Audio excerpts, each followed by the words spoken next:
The Tudors Dynasty Podcast.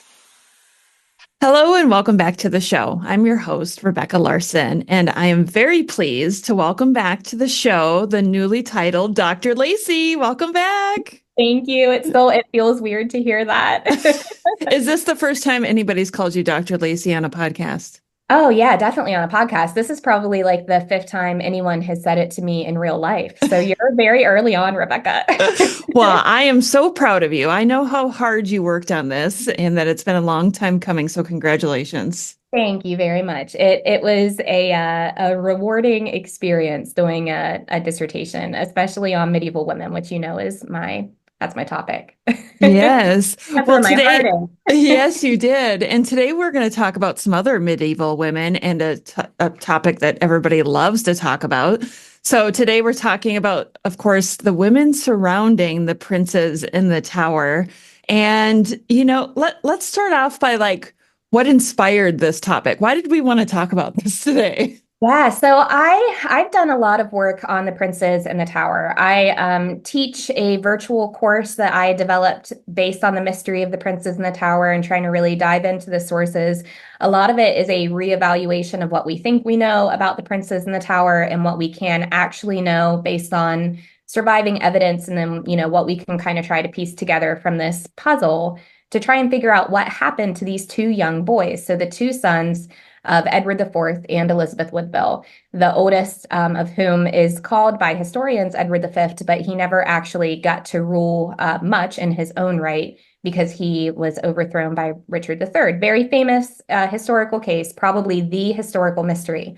In my opinion, as someone who is very interested in the time period, I'm interested in the princes in the tower, I approach the case from the viewpoint of Elizabeth Woodville. That's sort of one of my people. That's someone in history who I feel very connected to her. I'm interested in her story. I have a lot of sympathy for Elizabeth Woodville. She had a very difficult life, and she's one of the medieval women who feature in my dissertation and someone who I've really gone out of my way to try to learn about, to track down through the records. I do feel like when we talk about the princes in the tower, we don't really talk about Elizabeth Woodville. She is probably the woman who we talk about because she's the prince's mother, but she's largely written off as just being the mother of these young boys who hid away in sanctuary. And, she had really not very much to do with her sons and their disappearance. And I think that's untrue. I think that historically, we have ignored the role that women have played because they aren't discussed as much in the written sources that we do have. And the sources that we do have regarding the princes in the tower are already very sparse, and women just largely do not feature in these sources. But in my opinion, that doesn't mean that women weren't making moves on the ground. I don't see, from everything I know about Elizabeth Woodville and her personality and the type of person that she seems to be to me in the sources, I don't see her sitting back in sanctuary and throwing her hands in the air and saying, well, there's nothing I can do for my sons. That doesn't seem like a very Woodville thing, first of all, for her to do based on her family and what we know about them. But it doesn't seem like something that Elizabeth herself would do. It doesn't seem like something that Margaret of York, so the princes in the tower, their paternal aunt, the sister of Edward IV and Richard III, it doesn't seem like something she would do. It doesn't seem like something that Cecily Neville, their grandmother, so their Edward IV and Richard III's mother, it doesn't seem like something that she would do. It feels like we are missing a piece of this puzzle, in my opinion, and it's the women. I think if we examine this case from the women who were surrounding these boys and who really had a vested interest in them, not just because they were members of their family, but you have someone like Margaret of York who was very concerned with the appropriate person being on the throne. I think when you think about their motivations and their activities that were likely happening on the ground that we just don't have, unfortunately, very much surviving evidence about, I think we can see how these women did play a role in the disappearance of the princes in the tower in a way that is largely ignored when we're talking about the case, because we're usually so focused on Richard III and Henry VII, which is fine, two very fascinating people, and definitely, two people who likely played a role in whatever ended up happening to these boys. But I think we're missing a big piece of the puzzle by ignoring women just because we might not have the written evidence of how they may have been involved. So I try to, I call it informed speculation, where I try to piece together some of these missing puzzle pieces based on what I know about these women, and then some interesting leads that I have found in a couple medieval sources that I've studied.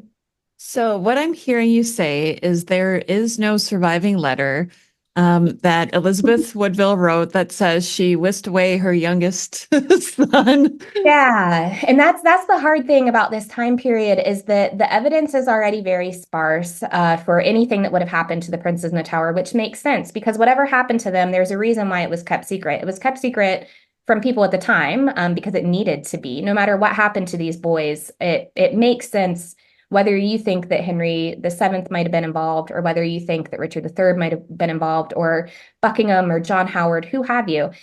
It makes sense that this would have been something that would have been shrouded in secrecy because it needed to be. And if people at the time didn't know what happened, then obviously us, 500 years later, we're going to have a hard time piecing together what happened. So we already have an issue with source survival.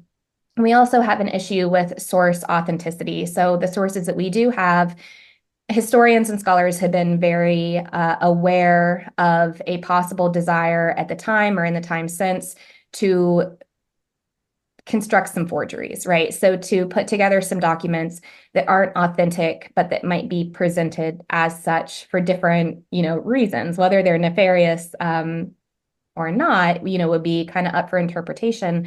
But I think, the source survival is already a big issue when it comes to the princes in the tower, because we don't have that smoking gun, and we're likely not going to find that smoking gun because people have been poring over this case for centuries. But also, I think that women's involvement in this type of in these types of circumstances, it largely went unrecorded anyway. Women's involvement in the Wars of the Roses, for example, so the time period that led up to the disappearance of the princes in the tower, we don't have very many sources that say something like Cecily Neville went and met with Margaret of Anjou and really tried to, convince her to support Richard, Duke of York in his efforts as protector. We don't, that it's not written down that these two women met. It's not like they were writing in their diary, oh, I went and met with Cecily today, or I met with the Queen today. But we know that it happened. We know that they had a good working relationship. We know that Cecily and Margaret were big powers behind the scenes, really pulling some of the strings in the Wars of the Roses. But the written evidence doesn't reflect that as much as it does for someone like Richard, Duke of York and Henry VI, because those are the people who are leaving the records. Their activities are the ones that are more interesting, I think, to the people at the time who were responsible for writing these things down. But it doesn't mean that women weren't active on the ground doing things that were, just as valuable. They just weren't recorded as often. And I think that that also is the case for the events of 1483, 1484, and 1485, where at some point over that time span, these two boys disappeared into thin air. Someone knew what happened. Someone really closely orchestrated whatever happened to these two boys to the point where it wouldn't get out. And it's just, I think it's interesting to think about how these key women may have been involved in that. This story is going to be so fun to talk about. Let's start with my favorite and your favorite, Elizabeth Woodville, because clearly the mother of these boys knew something. Yeah, so Elizabeth Woodville, she was really a force to be reckoned with in her own right. She tried to take some control over government, different aspects of Edward IV's government when he was still alive, her husband. We know that she was pretty heavily involved in her children's lives, which is something that we don't always get, with the medieval queens. There are certain queens that we think were probably more involved with their children's upbringing than others. Some, left that upbringing to other women or to governesses, which, was sort of typical at the time. But Elizabeth Woodville, I don't know if it's because of how she grew up in a wealthier household, but not in the upper echelons of English society. She really took a hands-on approach to raising her kids. We think that she was very involved, certainly with Prince Richard, so the younger of the princes in the tower, but even with the older of the princes, Edward V, she was very much involved with his life at Ludlow, where he was being raised by her brother, Anthony Woodville, who I know we're a fan of Anthony and all things Anthony, most people are. But she made sure that Edward V, her older son, he was being raised to be king, and he was being raised by the Woodvilles largely. Now, this probably seemed like a good idea to Elizabeth at the time. She was newer to finding power. She only found it through her marriage. Her family, they were being really raised rapidly in the ranks because of her relationship with Edward IV. And that is something that earned them a lot of enemies. They weren't, the Woodville family, they weren't entirely popular with especially the more established members of the English nobility. They were seen as being social upstarts. They were judged pretty harshly by some of the more established nobles. And Elizabeth knew that if her son was going to be king, she wanted him to be raised with her family. She wanted him to have the Woodville influence, right? Because he would end up becoming king. What she didn't bargain for is that he would become king a lot sooner than anyone would have expected, because Edward IV contracted an illness in early 1483. He passed away pretty quickly. So it was very unexpected, his death. There were a lot of tensions already happening at court between the Woodvilles and then some of those more established members of the nobility, like William Hastings. Edward IV had really been the strong personality that had tried to keep anything from devolving at his court. He was really the kind of the glue that held things together that would keep England from falling back into civil war, because for generations during the Wars of the Roses, you had these different noble households warring against each other. And they needed a strong personality like Edward IV to keep that from happening again. So when he died, things quickly broke down.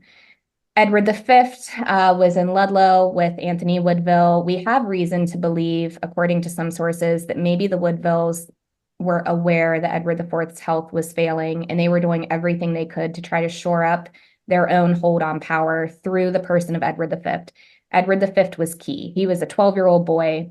He was the person who was assumed to take over after his father died. And if you wanted to have a role in government, you needed to have Edward V on your team, right? So we have the Woodvilles who wanted control of Edward V. Then we have the Lord Protector, or who Edward IV had assigned to be the Lord Protector, his brother Richard III, or the future Richard III, Duke of Gloucester at the time. He also knew that he was in a precarious position due to his relationship with the Woodvilles. Things had been okay.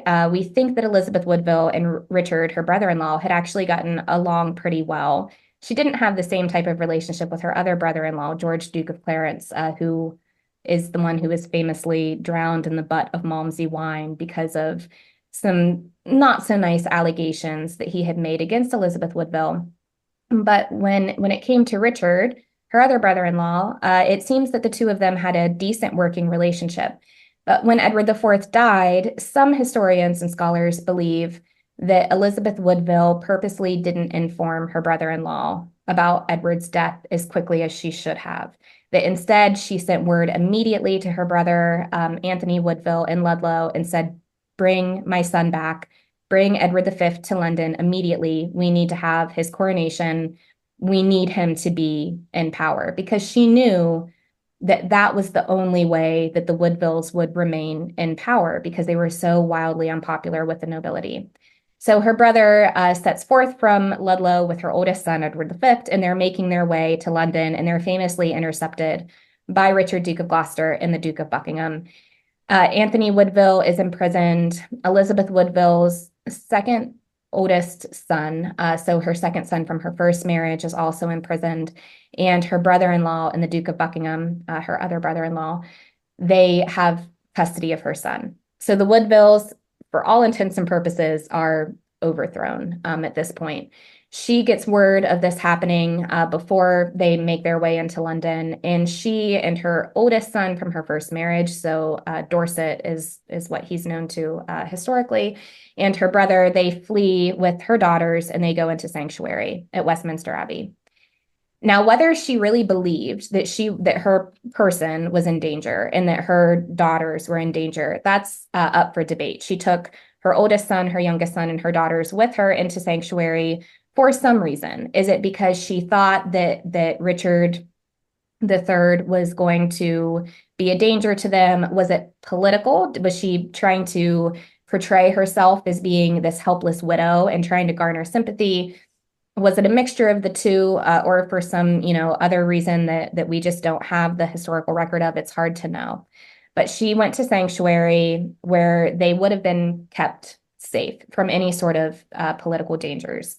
Richard III makes his way into London with Edward V, and things seem to be going fine. Richard III was supposed to be the protector. His brother, Edward IV, depended on Richard III for a lot during his reign, and that is who Edward IV wanted to be in charge of his son in the country until Edward V would have reached majority. And from what we can tell from the sources, Richard III was in Buckingham. They were having everyone swear fealty to Edward V. They ran everything like Edward V was just in his minority and that he was going to eventually become king. There aren't warning signs saying, that Richard III had these motivations that we can tell from the sources to become king himself. But his relationship with Elizabeth Woodville was sort of in the gutter. She was in sanctuary. She wasn't coming out. He was doing everything from what we can tell from, in his ability to try and convince her that she was safe and to have her come out of sanctuary, because the optics are bad, right? You're coming into London with your nephew. You're the protector. You're trying to, orchestrate things because your brother has died unexpectedly. You want his son to come to the throne without things devolving into civil war in London. But your sister-in-law is holed up in a sanctuary saying, that she's too scared to come out. She's scared of you. So I do think that for both of them, for both Richard III and Elizabeth Woodville, their hands were tied a bit in what options they had, what they could do at that time. But that's where we see this relationship break down between the two of them that only ends when we don't know what happened to her sons. And Richard III is securely on the throne, and that's when she finally comes out of sanctuary. So in my opinion, Elizabeth Woodville and the Woodville family, they are key players at this time, even from the confines of sanctuary. We know that Elizabeth Woodville was still communicating with the outside world while she was in sanctuary with her daughters and Prince Richard. We know that she was having visitors. She was still communicating with even Margaret Beaufort later, once, Prince Richard was not in her custody any longer. But I do think that it's hard to know exactly what was happening on the ground because those records don't survive. We know she wasn't just sitting there. We know she was doing things. It's just that we don't have the written record that says exactly what she was trying to do behind the scenes. There is a theory that she was working with Lord Hastings, who had been one of her old enemies because he was Edward IV's best friend. They were sort of like drinking buddies. He was having an affair with a woman named Elizabeth Shore, who had had an affair with Edward and also had an affair with Dorset, Elizabeth Woodville's oldest son. I mean, it all feels like very incestuous. But Elizabeth and Hastings had not been super big fans of each other, and Hastings and Dorset had hated each other. They were two of those people at court that Edward IV was really struggling during his life to try and have them be civil with each other. But once Edward IV dies and Elizabeth is in sanctuary with Dorset, there is this theory that Elizabeth Shore was sort of like a go-between between Hastings and the Woodvilles, where they were trying to orchestrate Richard III's downfall, and Hastings was executed for that, very scandalously, even still, shocking people today, that Richard III executed Hastings, one of his oldest and most trusted friends of his brother. But the thought behind that is that there was a conspiracy happening between Elizabeth Woodville and Hastings from her viewpoint in sanctuary, and Hastings being at court to try to orchestrate Richard III's assassination, essentially. And there are some sparse records that we have that haven't been destroyed and that have survived from the Middle Ages, where they're talking about these rumors circulating where there were going to be attempts on Richard III's life while he was still protector. So while Edward V was still ostensibly running government that summer. So it's interesting or that spring, sorry. It's interesting to think, what might she have been doing if these rumors were circulating that she was involved with Hastings through Elizabeth Shore. It shows how women could have been involved at the time, that people, believed that. They believed that Elizabeth Woodville might have been involved in that, but we don't have the records written down to bear out if that was actually what was happening. There's so many questions. Okay. Did Elizabeth Woodville know that Richard was named Lord Protector? Yeah, she knew. And she, from what, and I don't want to say anything mean about Elizabeth Woodville if I don't have cause for it, because I do have a lot of sympathy for her. But I fall more on the side of thinking that the Woodvilles knew that Edward IV was in some really ill health.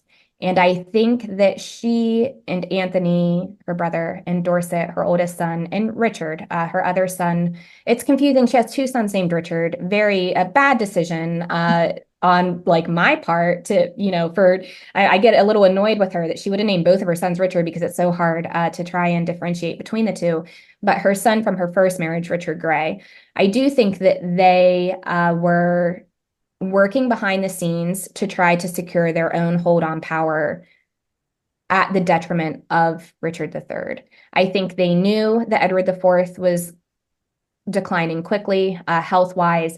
We have some evidence that Anthony Woodville was trying to get copies of papers ensuring that he was the one that was in charge of the person of Edward V. We think that he purposely made Dorset the deputy constable of the Tower when Edward IV was sick, so that Dorset could have that fortress, that stronghold. The Tower of London at the time didn't have quite the reputation that it has now, because we hadn't had Henry VIII and just the absolute havoc that he wreaked on London society. But also, we hadn't, of course, had the princes in the Tower going missing from the Tower beforehand. So at that time, the Tower was seen as being a place of safety and a place of refuge, especially for the monarchs. So when Dorset was made deputy constable of the Tower, it's probably because they wanted Elizabeth and her children to be kept safe in the Tower, because they might have had some plans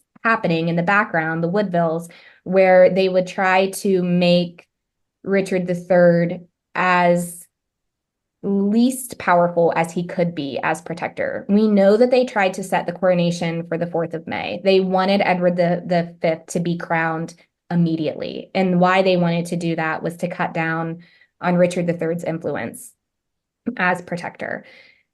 It does seem to me, someone who likes to think that the Woodvilles, that's a family that I know a decent amount about. My own informed opinion is that they wanted to limit Richard III as much as they could, and that they weren't keeping that a secret on the ground. And that made its way to Richard III via Hastings. We think Hastings was very much trying to play sort of on both sides before his death, and that is probably what got him killed. But certainly the Woodvilles were aware that Edward IV wanted his brother to have a lot of influence in his son's government during his minority. They didn't want him to have that power. So I do think they were probably working against Richard a bit. And it's sort of one of those things that, in my opinion, is like a catch-22, just because I like Elizabeth and I like Richard. I think that they're both, really fascinating historical figures. And I'm an Edward IV girl. Who among us isn't? Right. But I think that you can see from both viewpoints, you can see why the Woodvilles would want to hold on to their power, because that was their safety. They were very much not popular in the London scene. They were popular because of Edward IV. And then when he was gone, what were they going to do? They were going to be removed from power. They already had been. Elizabeth Woodville had suffered the loss of her father and one of her brothers at the hands of the Kingmaker, who didn't like the Woodvilles, and he killed them. So she was probably terrified. That's something that sticks with you. It's easy, I think, for us to look back on this time period and to think, oh, well, things were, very dramatic. So yeah, obviously people were killed, but that was her dad. And the Woodvilles were a very close family. Throughout her life, she was very close with both of her parents and all of her siblings. There were a ton of them, but they were all very, very close. And her dad and her brother had already been killed by a political enemy. So she was probably scared. She was the person then that had to protect not just her children, but also her siblings from, political enemies. And they had a lot of them. So she was probably really scared. And Anthony, probably wanted to try and maintain the hold on the power that he had gained under Edward IV. And so they likely were trying to work things out without having Richard III be in London. They wanted to really rush through that coronation because that was their key to not just holding on to power, but also their own personal safety. But on the other hand, you have Richard III, who also is the one remaining person in his generation from this new dynasty, the House of York, also fiercely loyal to his family, someone who grew up close with his brothers. I mean, he would have done anything for Edward IV, and that's something that it was unquestioned. The Woodvilles wouldn't have even been able to question Richard III's loyalty to his brother. And obviously Edward IV wanted Richard to be the person who was in charge of government because he was very capable. Anyone who talks about Richard III, even while he was Duke, he was very honest, very trustworthy. He always wanted, like to a fault, he always wanted to do everything right. And he would have seen that he was supposed to be protector. He would have wanted to have honored his brother's wishes and to protect the interests of the House of York. So it makes sense that these two, members of Edward IV's family would have not necessarily seen eye to eye because they were both trying to protect themselves and their own interests. But in the end, Richard III, is the one who won out. But he does end up reconciling with Elizabeth Woodville, which is interesting that he reconciles with Elizabeth Woodville, and I think might speak a bit to what she thought happened to her sons later on. A lot of it's a big question mark, unfortunately, according to the sources, which is why this case hasn't been solved, because nothing is spelled out. But the personal relationships that were shared between these people on the ground, I think gives us some interesting insight into what actually might have ended up happening to those two young boys. They weren't in a good situation once their dad died, unfortunately. Okay, so I always have to bring up Philippa Gregory when we talk about this subject, right? Because she kind of wrote the narrative for those who don't study history as deeply as you do. So Philippa Gregory makes us want to believe that Elizabeth Woodville sent one of her sons off to Edward IV's sister, Margaret of York. This is also Richard III's sister. Okay. Yes. So help us understand this and help us understand whether there is any, well, you can't tell us if there's any basis in fact, I guess, but what's your impression of that storyline? So I do think that storyline has a lot more basis and possible reality than the storyline of Anne Boleyn sleeping with her brother, which I think a lot of us can't get past that storyline when it comes to Gregory and her work. I don't think that one has any basis in reality. I think the idea that maybe one of these princes in the Tower did make it to Margaret of York's court, that is, I'm not going to say likely, but a lot more likely than the Anne Boleyn storyline.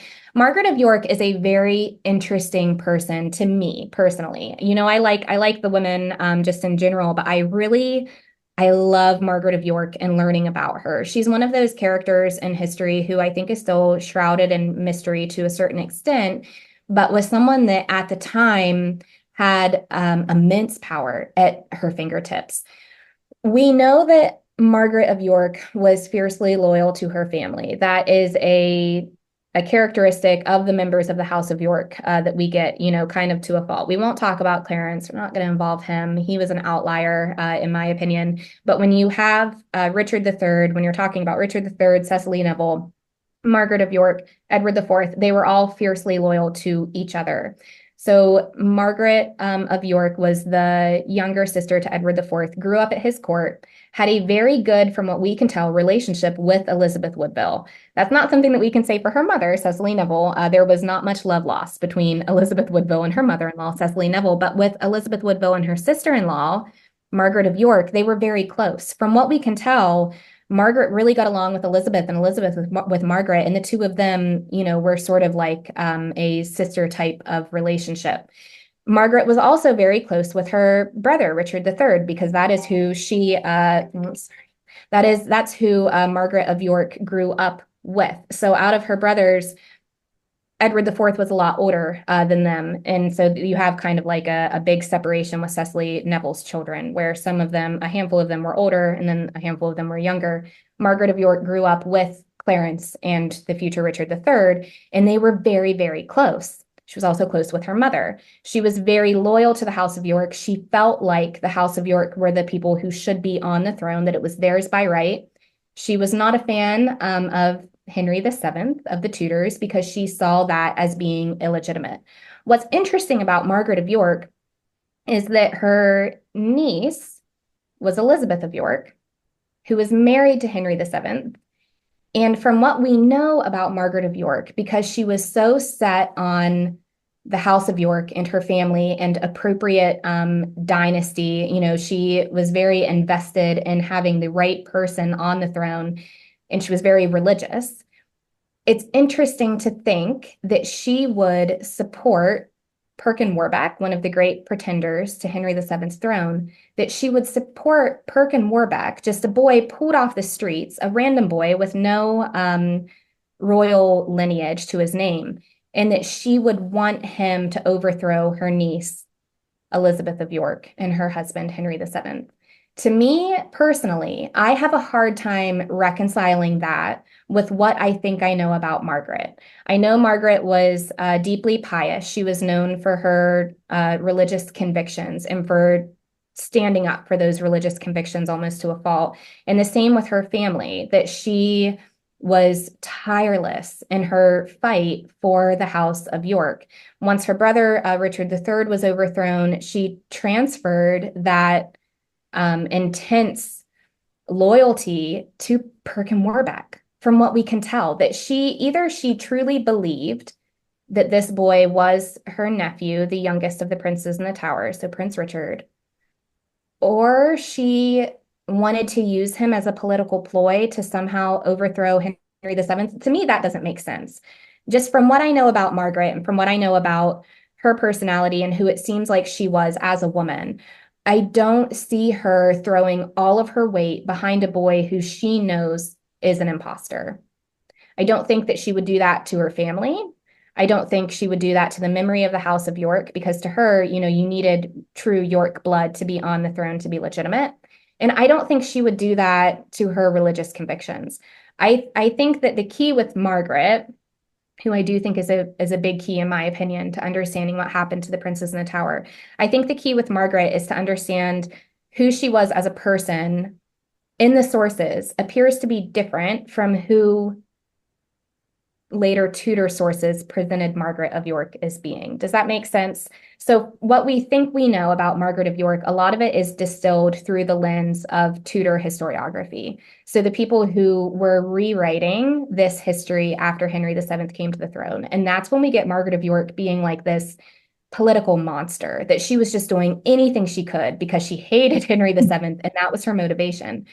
From what I know from the medieval side of things, so the pre-Tudor side of things, from what I think I know about Margaret of York, that doesn't jive. That isn't who she seemed to be in real life. I think she was someone who, sure, was very concerned with lineage. She was very concerned with the House of York. That is, who she saw as being legitimate. She did not see the Tudors as being legitimate. That much is true.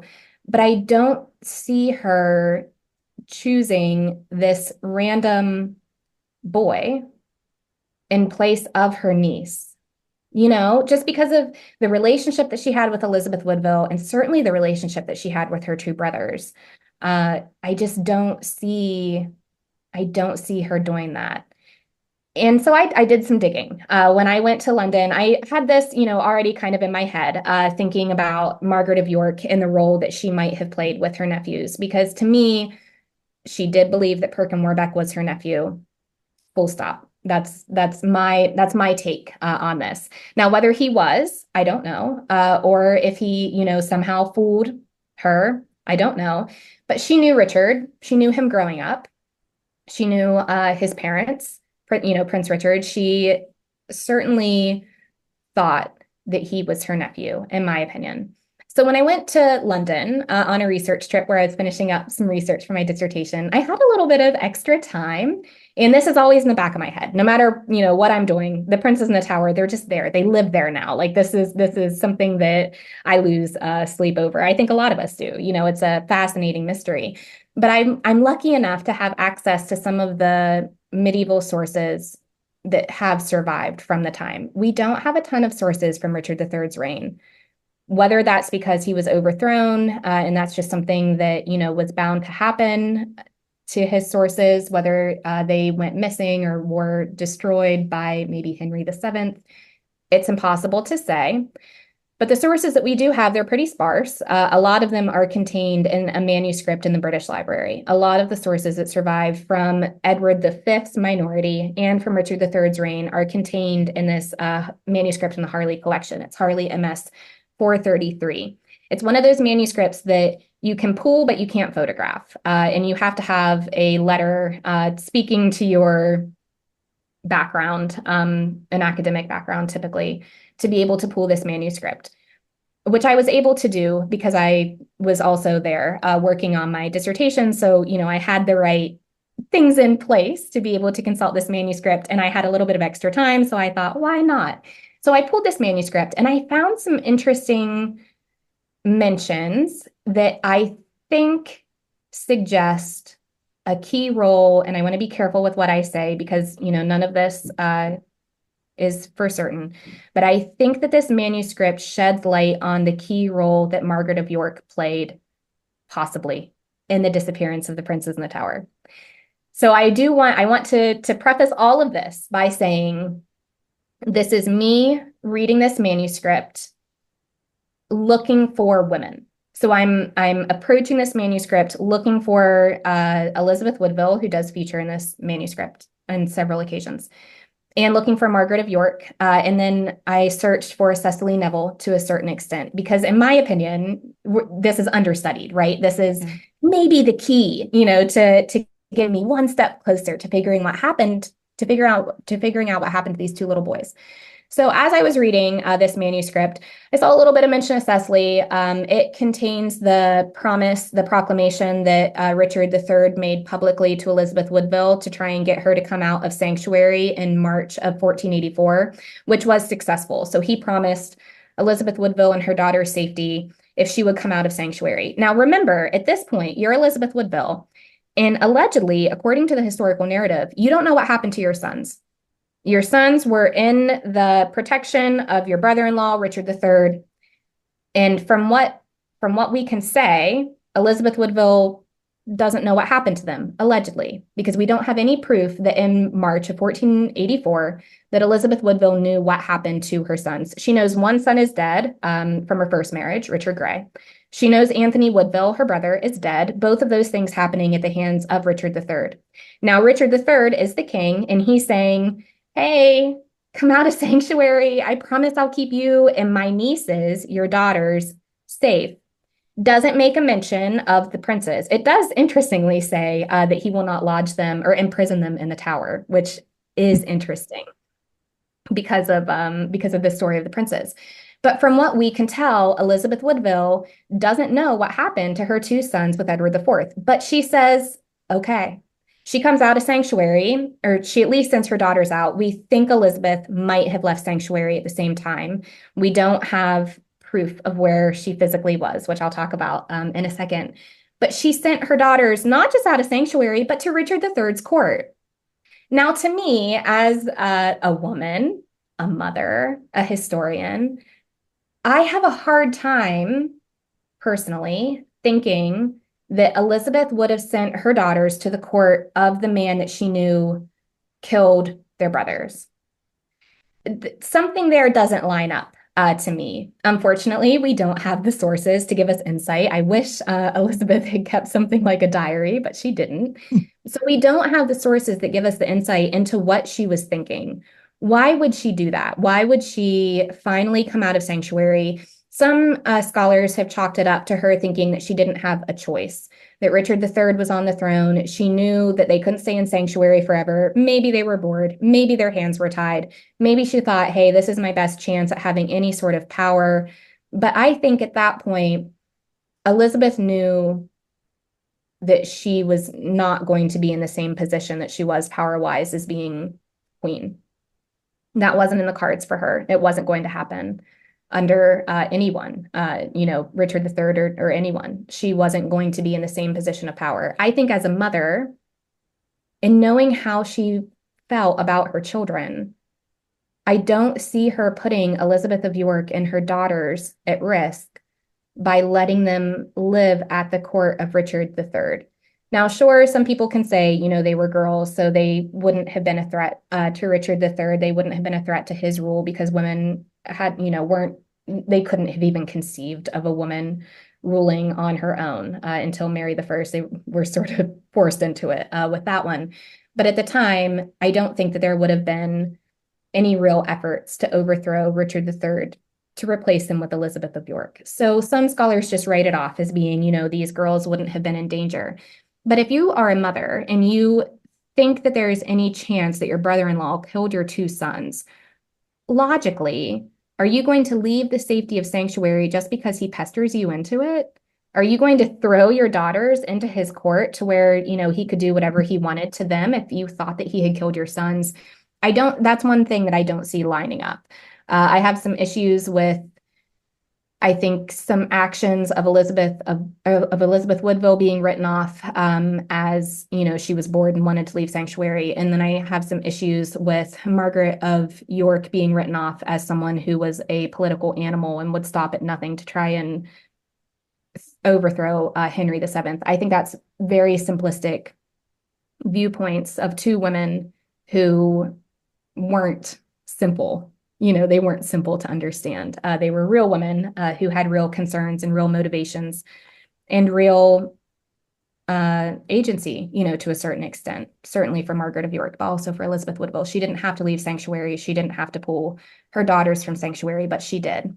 And that happened in March of 1484. A couple days later, so not even quite 2 weeks later, we have in this manuscript that I viewed in the British Library, we have Richard III sending one of his bishops to the Pope, and he is sending him there knowing, quote, the secrets of our heart, which is interesting. So the secrets of Richard III's heart, and that this bishop had certain matters to be explained to the Pope. And Richard III in this letter is asking the Pope, please listen to my bishop. I know you've heard, some rumblings. There were some rumors circulating on the continent by this point that Richard had killed his nephews. So we have Richard sending this bishop to the Pope to explain certain matters that were concerning to him, and that he wanted the Pope to listen to the bishop because the bishop knew what was actually happening. He also, the next day, wrote another letter that he sent with this bishop to the French king, saying essentially the same thing, saying, I know you've heard some things, but listen to my bishop. Listen to what he's going to tell you, how things actually are. It's interesting that these two letters that were sent with this one bishop who was close with Richard, that they went to the continent to talk to the Pope and the French king, so two of the most powerful men on the continent, at the same time that Elizabeth Woodville and her daughters exited sanctuary. Now, you have to kind of read between the lines a little bit. And as someone who, again, likes for things to be based in primary source material, it bothers me that I do, have to kind of make some leaps. But I think it's not impossible that the matters that were on Richard III's heart and the matters that the bishop knew and that needed to be communicated secretly, likely, to the Pope and the French king, I don't think it's out of the realm of possibility that those things are related. That Elizabeth and her daughters left sanctuary at the same time that this bishop left England to go and communicate certain secrets to two of the leading men on the continent. Now, can we say for any certainty that it was about the princes or what might have been happening with the princes, whatever made Elizabeth leave sanctuary? No, because it's not written down, and it wouldn't have been written down, right? This is something that if Richard III had sent one or both of the princes somewhere, it would have had to have been kept top secret. So this bishop would have had it in his brain, but it would not have been written down for fear that something like that could be intercepted. Now, right around the same time, about a month later, we have another record in this manuscript from the 23rd of April, 1484, where there's a grant to this man who was the chaplain of Margaret of York. Richard III gave Margaret of York's chaplain a grant to travel with him and three people where they wouldn't be stopped, and they were likely going to Margaret of York's court. The grant was supposed to make it so that this would be an easy trip for them. It wouldn't, they wouldn't be, stopped and interrogated or asked any questions or anything like that. This chaplain was supposed to have free roam from England to Margaret of York's court with the three people who he was with. We don't have any insight into who these three people might have been that the chaplain was escorting from England to Margaret of York's court. It's just three people. Big question mark. Some scholars think that possibly it was Elizabeth Woodville and her two sons, or Elizabeth Woodville and her youngest son, Prince Richard, that Richard III had orchestrated a couple weeks where Elizabeth Woodville would be reunited with her sons at the home of one of his most trusted allies, and that after they had this little reunion, maybe Elizabeth Woodville, maybe Cecily Neville, someone escorted the youngest prince with Margaret of York's chaplain to Margaret of York's court. It feels like a stretch. I know. And a lot of, people have pointed out that you can't make an argument from a lack of sources. And I agree with that. I'm someone who has just finished a dissertation that is heavily reliant on primary sources. That's the type of history that I do, and it's the type of history that I think you can back up. But I don't think that there is anything wrong with considering that as a possibility.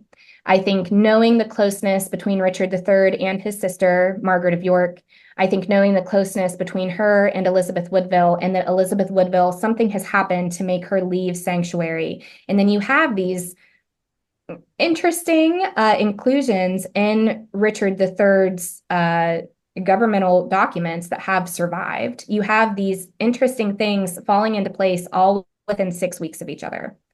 I do think that that's interesting. I don't think we can say anything for certain, but I think it's interesting, and it's an interesting possible connection between Elizabeth Woodville, Richard III, and Margaret. Now, we know that Richard III was in pretty constant contact with his sister. Their conversations do not survive.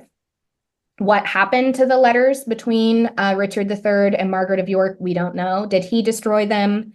Did someone else destroy them for a different reason? Were they just lost to time? We don't know. We don't have the records, but we do know that the two of them were in pretty constant communication, not just through Margaret's chaplain, who I just talked about, but also through Nicholas von Poplau, who had been visiting Margaret of York's court, and then she sent him to Richard III's court.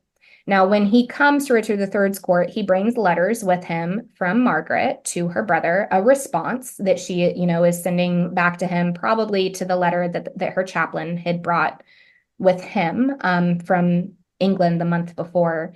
But when von Poplau comes to England, he records in his memoirs that there had been these rumors circulating that Richard III had done away with his nephews, but that he and other key people know that Richard didn't kill his nephews. He just hid them in a dark place. And it's like, you want to go back in time and you want to just wring that guy's neck and be like, be a little bit more specific, please. You are the person. You're the person that could tell us this, because your travel writing survived. You went home. No one could get their hands on it.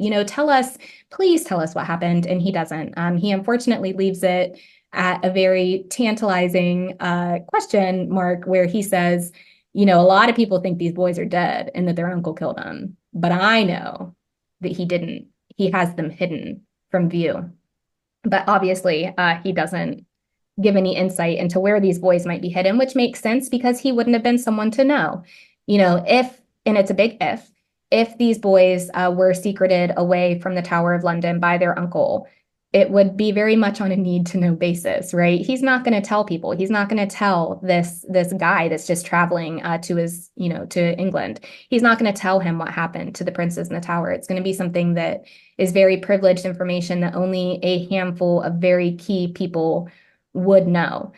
The other two things that I would include from this Harley manuscript that I was able to look at is another letter. We have proof that a letter was sent through who is likely the brother to that chaplain, to Margaret of York's chaplain, from Richard III to his sister in December of 1484. And this letter specifically was not to be read by anyone. This man was given, the man who was delivering the letter was given a safe conduct where he was not to be stopped. Whatever he had on him was not to be read or viewed by the order of the king. So something that's very top secret was making its way in letter form from Richard III to Margaret of York in December of 1484. Then in January of 1485, so a month later, is when we have one of Richard's right-hand men, Tyrrell, becoming commander of a castle outside of Calais, so in France. And on the 13th of January, we have an entry in that manuscript where a massive amount of money, what we think is the equivalent of 1 year of revenue of the English crown, so a massive amount of money is sent to Tyrrell, James Tyrrell, at that castle outside of Calais, possibly meant for Margaret of York's court. We don't know why. We don't know what it was sent for. We don't know what Tyrrell might have used it for. Some scholars think that maybe it went to Margaret's court to pay for the upkeep of Prince Richard, who is Perkin Warbeck, to history, but to Margaret of York was certainly her nephew. We don't know. It's another one of those big question marks, but it's another example of when Margaret of York was in the middle of this. She is here. We know that there's secret communication happening between the two of them. We know that 3 people are being sent to her. We don't know who they were, but 3 people were sent to her in 1484 through her chaplain, but we just don't know anything for certain, which is very disappointing. I know, to me and to listeners and to you, Rebecca. I know it's aggravating that it seems to be another layer that we're adding on top of this mystery, but I think it's a layer that is largely ignored, and I think is certainly deserving of at least consideration. I'm not, asking people to think that the princes in the tower survived, because I'm not sure what I think. If you had asked me 2 years ago, before I got, knee deep in these records and in this stuff, I would have sort of regurgitated the traditional narrative where it's like Richard III or Buckingham. I've always been a gal to blame Buckingham for anything that I can, because I'm not a fan because I'm Team Woodville. I don't like Buckingham, but I certainly was of the belief that Occam's razor, whoever benefits the most from this happening, whatever is the easiest explanation, is what happened. And the easiest explanation is, of course, Richard III killed his nephews so that he would have an uncontested hold on the throne. Of course, that's the easy explanation. That's what, if you're looking at this, from an outsider perspective, that's what you're going to think happened, because that's what we're told happened, and that's what makes sense. It's the simplest explanation, and often that is the explanation that is the closest to the truth.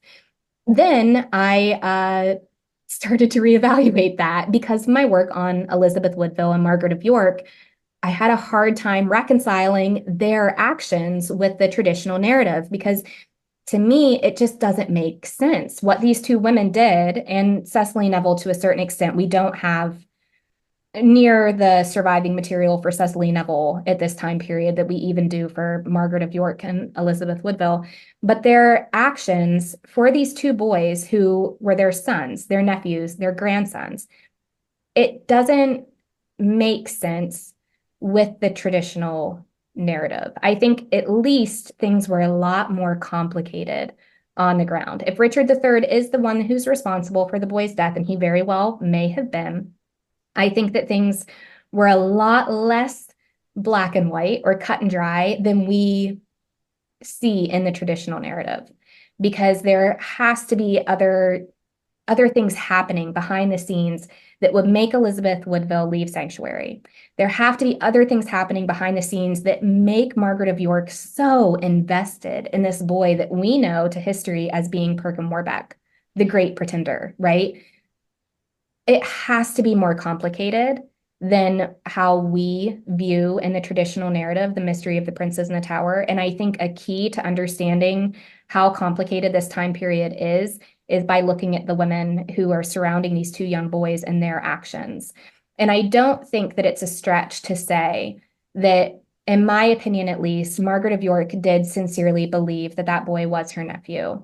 Now, how she thinks that came to be is up for debate, but I do think that she believed that that boy was her brother's son. In my mind, I don't see her being the conniving political animal based on the sources that we do have of her in her life. I don't see her preferring this stranger over her niece. I don't see that happening. I also don't see Elizabeth Woodville throwing her daughters into the court of the man who she thinks is responsible for the fresh murder of her sons. Because, I mean, we're talking a period of months between when these boys went missing. The last reliable source about them being in the tower is the Croyland Chronicle, and it places them there, I believe, on the 8th of September. I shouldn't pin down dates 100% if I don't have that in front of me, but I believe it's the 8th of September. When Richard III's son became Prince of Wales, the boys were still in the tower. Then, of course, you have the all of Buckingham's, rebellion, all of these uprisings against Richard III, and the boys go missing. Did John Howard or someone, or Buckingham, kill the boys to try and prevent any future rebellions from happening? Maybe. That would certainly make sense, right? That would make sense. But then why would their mother forgive their murderer months later? To me, that doesn't quite add up. I think at the very least, things are more complicated at that time period than what we often give them credit for. I don't see Elizabeth Woodville being easily tricked by Richard III. It was not her first time in sanctuary. She's nothing if not extremely cautious for herself and then for, whoever she could protect in her family. So I think there's more work to be done, definitely, on this time period and what was happening, especially in 1484. From my opinion, 1484 holds a real key to what might have been happening with the princes in the tower if they had survived that long. I think that the Harley manuscript is a good place to start. I think that looking into some records on the continent, which some research groups have started to do, Philippa Langley's work on her theory, whether you love it or not, on the survival of the princes in the tower, they are doing some good work in archives on the continent, which I think have been very understudied when it comes to the princes in the tower. And I would love to see some more work done on Margaret of York, and to maybe dig through some of her written records, especially some of her correspondences, to see what she might have been saying in Burgundy during this time period, because she clearly had opinions. I mean, she's sending soldiers to England. She's, letting this boy live in opulence at her court because she thinks it's her nephew. And she's writing to other monarchs telling them, this is my nephew, please help us get him back on the throne.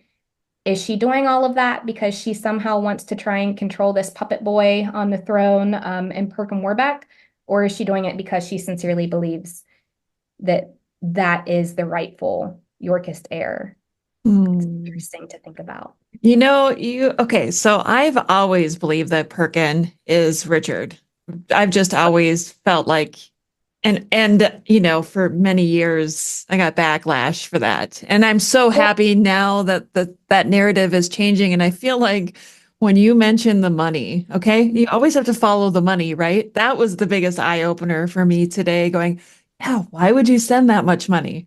It's a lot of money, and we don't know what happened to it. It's just like it went over there, and then we've lost track of it. And sure, that happens. I mean, I know that as much as any other medievalist, that it's so aggravating when you find something in the records and you're like, oh my gosh, this could shed a lot of light on this topic that I'm working on, and then you lose the thread, right? It's not, especially when it comes to governmental records, that you have to depend on a lot with their survival.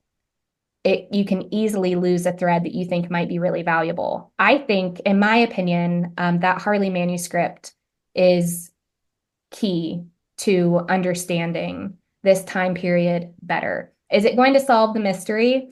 I'm going to unfortunately say that I don't think that it will be conclusively solved, just because I think a lot of the material, we're missing a lot. We're missing that smoking gun that I think that, we need to be able to convince everyone on what happened to these boys, whether it's Richard being responsible for their murder, Henry, being responsible for their murder later, or them possibly surviving.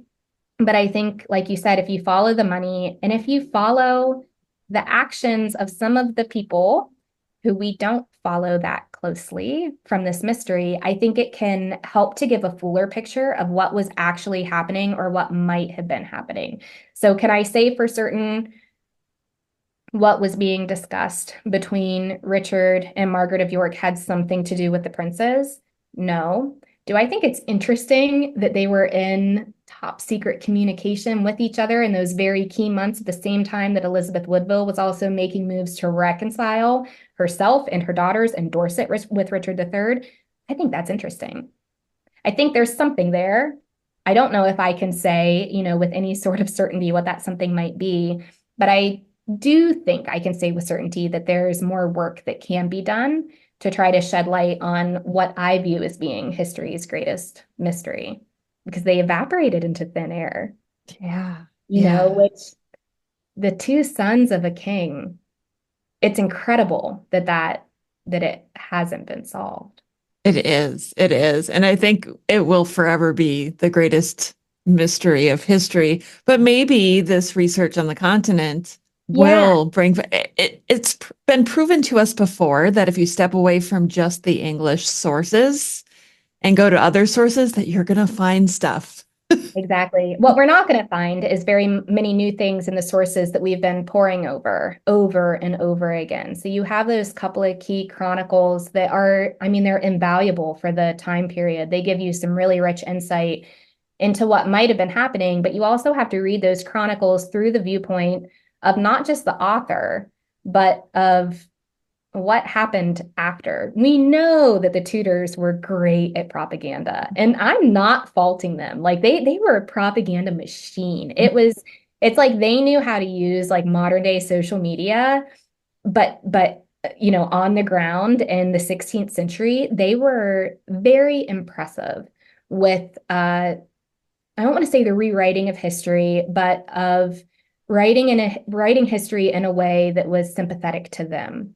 And there's, not saying that there's anything wrong with that, but saying that we need to keep that in mind when we're reading these sources, that a lot of the sources we have, Thomas More especially, is written from a viewpoint of someone who was invested in the legitimacy of the Tudor dynasty, not as much the House of York.